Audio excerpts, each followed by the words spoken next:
আজ কত দিন যাবত একা একা ভালো লাগছে না, আর কি যে করি। মনে হচ্ছে কাউকে একটু ফোন দেওয়ার প্রয়োজন। কাকে দেই বিষয়টা বুঝতে পারতেছি না। ও, আমার তো একটা মিষ্টি দেবর আছে, আমি তো ভুলেই গেছিলাম। আমার দেবর থাকতে এবার আমার কিসের চিন্তা। ওনার সাথেই তো রোমান্টিক কথাগুলো বলতে হবে, কারণ দেবর তো আমার মাশাল্লাহ বড় হয়ে গেছে, তাই না?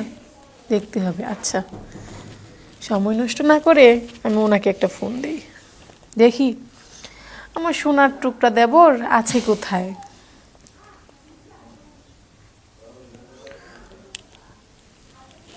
Hello, hello. কোথায় আছো তুমি? আজকে হঠাৎ কি মনে করে ভাবি? আরে কি মনে করে, বাড়ি থেকে আমি আইসা ঢাকায় থাকতেছি। একটা দিন তো তোমরা ফোনও দাও না, এবং কি খোঁজ খবরও নাও না যে মিষ্টি ভাবিটা আমার কেমন আছে, কীরকম আছে, বা একটু দেখে আসি। আমার মিষ্টি ভাবি তো আমাকে ফোনই দেয় না। আজকে আবার হঠাৎ করে কি মনে করে ফোন দিলেন? মিষ্টি ভাবির দুষ্ট দেবরটাকে খুব মনে পড়ছিল, এটার জন্যই ফোন দেওয়া হয়েছে তোমার কাছে। এখন তুমি আছো কোথায়? দুইটা জায়গাতে আছি। একটা আপনার মনের মাঝে, আর একটা আমার বাসায়। এটা অথচ ঠিকই বলেছো, কারণ আমার তাহলে তো আর আমি তোমাকে মনে করতাম না, ভুলেই যেতাম। যেহেতু মনে করেছো তার মানে মনের মাঝে আছে, সেটা বিশ্বাস করলাম। এখন দুষ্টুমি বাদ দিয়ে বলো কোথায় আছো। তুমি কি আমাদের বাসায় আসবা? কি বলবো, শীতের দিন। এখন বাসা থেকে বাইরে হয়তো ভয় লাগে, ঠান্ডা লাগে তো। ওরে বাবা রে, ভাবি, তুমি হয়তো জানো আমি এখনো বিয়ে করি নাই। কেন জানবো না, তুমি তো আমার ছোট্ট দেবর। তোমাকে ছোট থেকে বড় করলাম, ঠিক আমরাই দেখে শুনি। এখন তুমি বিয়ে করো নাই, এটা জানবো না, এটা কোন ধরনের প্রশ্ন করলা? এই তো, কথাটা আপনি বুঝছেন। হুম, শোনো, আমি তোমাকে যেটার জন্য ফোন দিয়েছি, অনেক দিন যাবত তোমার ভাইয়া তো চাকরিতে গেছে, তো ওনার আসতে তো দেরি হবে। আমি বাসায় একা একা থাকতে থাকতে আর ভালো লাগছে না, যেটার কারণে তোমাকে স্মরণ করলাম। তুমি এক কাজ করো, এখন যেখানেই থাকো বাসায় যায়া রেডি হইয়া তুমি আমাদের বাসায় চলে আসো না প্লিজ। তোমাকে না খুব দেখতে ইচ্ছে করছে, কেন জানি তোমার কথা খুবই মনে পড়ছে, আমি কিছু বুঝতেই পারছি না। সত্যি, আপনাকেও আমার দেখতে ইচ্ছে করছে। আমি কি যে বলবো আপনাকে, মানে বলার ভাষা নাই। হুম, এটাই তো আমিও বুঝতে পারতেছি না, আমার জানি কিরকম কিরকম মনে হচ্ছে, খুব দেখার ইচ্ছে যাচ্ছে। মনে হচ্ছে যে দেবরটা যদি বাসায় থাকতো, নিয়ে একটু ঘুরতে যেতাম, রোমান্টিক কিছু কথা বলতাম, কিন্তু কই কিছুই হচ্ছে না তো। ও আচ্ছা, এই ব্যাপার। তাহলে আসবো? হ্যাঁ, এটা আবার তোমাকে বলতে হয় নাকি, আমি তোমাকে আসতেই বলতেছি, তুমি আসো না। ভাই যদি কিছু বলে? আরে পাগল, তুমি ওর ছোট ভাই, মানে আমার দেবর, একমাত্র দেবর, আর তুমি বাসায় আসবে তোমার ভাইয়া কিছু বলবে? এটা কোন ধরনের প্রশ্ন করলা? তোমার ভাইয়া কিচ্ছু বলবে না, আর তোমার ভাইয়া তো বাসায় নাই, ও তো ঢাকায় আছে, তাই না? না, যদি কারো কাছ থেকে শোনে। আচ্ছা, তাহলে ভাইয়া তো মনে হয় কিছু বলবে না। হ্যাঁ। তাহলে তোমার কি কি খেতে মনে চায়? ও, আমি কি খেতে পছন্দ করি সেটা জিজ্ঞেস করছো? আসার সময় কি নিয়ে আসবা নাকি?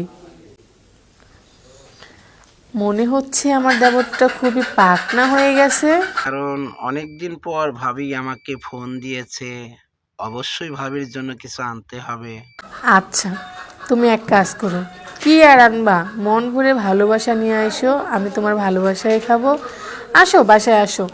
আর আমার দেরি সইছে না কিন্তু, আমার দুষ্টু দেবরটাকে আমি একটু দেখি প্রাণ ভরে। কি করব, আমারে তো আপনার কাছে আসতে মনে চাইছে, কিন্তু ভাইয়া। ভালো লাগে না রে, তোমাকে যা বলছি তাই করো, তুমি বাসায় আসো। আর আমি এখন ফোন রাখছি, ঠিক আছে? আচ্ছা, এখন তো ওই ভাইয়া বাসায় নাই। এখন কেন? তোমার ভাইয়া প্রায় 2 মাস ধরে বাসায় নাই, উনি চাকরিতে ঢাকায় গেছে। আমি তোমাকে কি বলতেছি? আমি আমি যাব ঠিক, কিন্তু আমি কি ভাইয়ার জায়গায় তোমার কাছে যেতে পারবো? তোমার ভাইয়ার আরো 2 মাস লাগবে। তাহলে আমি একা একা তো বাসায় বোর হয়ে যাচ্ছি, দেখেই তো আমি তোমার কাছে ফোন দিছি যে তোমাকে নিয়ে কিছু সময় ভালো কাটাবো, সব কিছু রিল্যাক্সে হবে আমাদের, তোমাকে নিয়ে একটু এনজয় করব, ঘুরবো ফিরবো। আর তুমি কি সব বলতেছো উল্টাপাল্টা? আমি কি? সত্যি আসবো?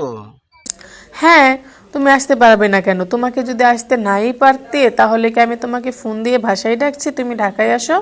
তুমি আসো, লক্ষ্মী ভাই না আমার। তোমার জন্য এই মিষ্টি দেব, মন ভরে ভালোবাসা নিয়ে আসবে। তুমি মন ভরে প্রাণ ভরে যা ভরে পারো আমার জন্য ভালোবাসা নিয়ে আসবা, কিন্তু কোনো কমতি যাতে না থাকে, ঠিক আছে? ও আচ্ছা, তাহলে আমরা কোথায় যাচ্ছি ঘোরার জন্য? আগে তুমি বাসায় আসো, তারপর ডিবেট করব যে কোথায় যাব ঘোরার জন্য। তুমি তো আমার কাছে যদি না আসো আমার আচ্ছা, আমি যে তোমার কাছে আসব, তুমি আমাকে কি দিবা? কেন? ভালোবাসা দেব, কণা মিষ্টি ভাবির দুষ্টুমি দেব। তোমার আর কি প্রয়োজন লাগে বলো? আর কিছু দিবা না? বললামই তো, দুষ্টু ভাবির মিষ্টি কথা, এটা তোমাকে গিফট করব। আরও ভালোবাসা তো আছে, তোমার মন আমি ভালোবাসতে বাসতেও ভরে দেব, তুমি বোঝো না? ভাবি, একটা কথা বলতে খুব মন চাইছে। কি? বলবো? হ্যাঁ, বলো। আপনাকে জড়িয়ে ধরতে মন চাইছে। ওরে বাবারে, ছোটবেলা না কত জড়িয়ে নিয়ে শুয়ে থাকতা, এখনো হয়তো জড়িয়ে নিয়ে শুয়ে থাকবো, সমস্যা কি? তুমি তো আমার ছোট্ট দেবর, ছোট্টই থেকে গেছো, বড় আর হবা না, মাথায় বুদ্ধি আর হয় নাই। কেন? আমি কি তোমাকে ভাইয়ের সুখ দিতে পারবো না? ভাইয়ের সুখ দিতে পারবা না? আমি কি তোমার সাথে প্র্যাকটিস করছি? এটার জন্যই তো বললাম তুমি আসো, দেখি তোমায় কতটুক পারো আর না পারো সেটা তো আমার দেখতে হবে। যদি পারো তাহলে তো আমার দেবরকে একটা জীবন সঙ্গিনী এনে দিতে হবে, তাই না? তাহলে তুমি আমাকে ওইটা দিবে আর আমি তোমাকে ওইটা দেব। ভালোবাসা উজাড় হবে। আচ্ছা, তুমি আসবে জানি। তুমি এখন খাওয়া দাওয়া করে রেডি হও, ঠিক? আচ্ছা, তাহলে রাখি।